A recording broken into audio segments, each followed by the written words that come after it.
Sweating and disorientated, surrounded by furious and shocked worshippers.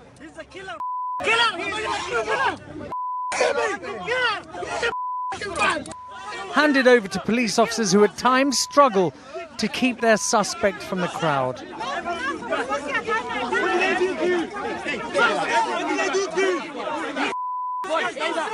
Just minutes before, this man was at the wheel of a van, driven at speed into a crowd of unsuspecting worshippers, leaving a mosque after Ramadan prayers.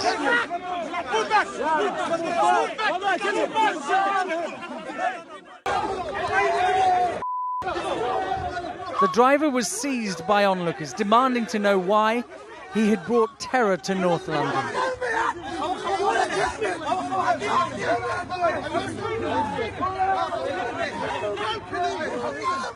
What he done was he actually came on the bus lane. If you look at the road, there's a bus lane. So he actually came on the bus lane and then he took a sharp left where he actually went on top of the people. He actually ran them over. This was a man driving a van? A van, yes. A white van? A white, yeah.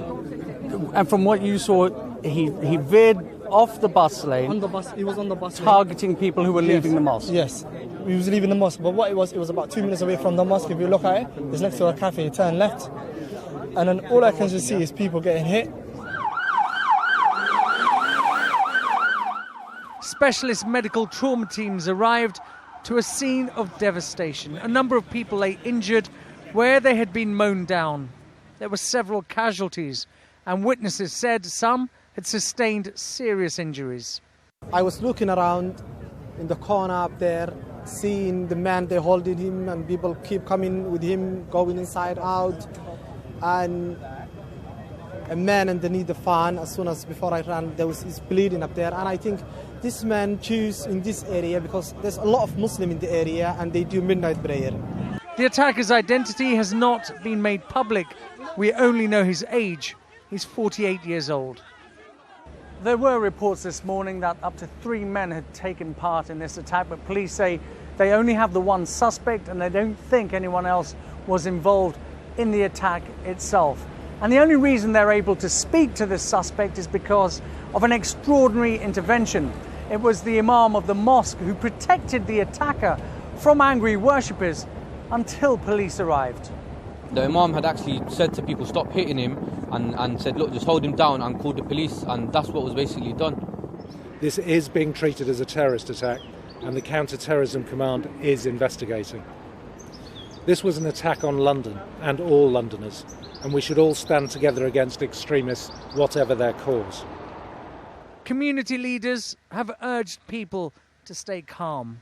We have 8 witnesses saying that the guy who did what he did, the driver of the van, said, I did my bit, which means he's not mentally ill. This person was conscious.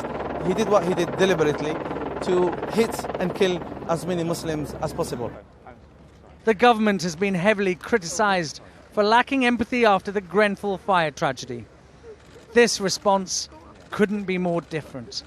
Community Secretary Sajid Javid comforting a young woman who told him she was scared.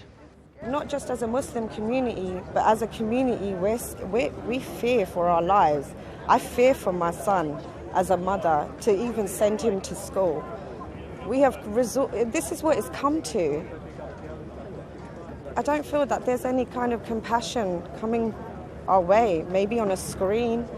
Is it really coming our way? No. The police have tried to reassure people here and across the capital that they will be protected.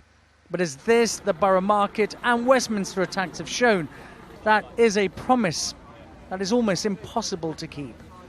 Ashish Joshi, Sky News, Finsbury Park.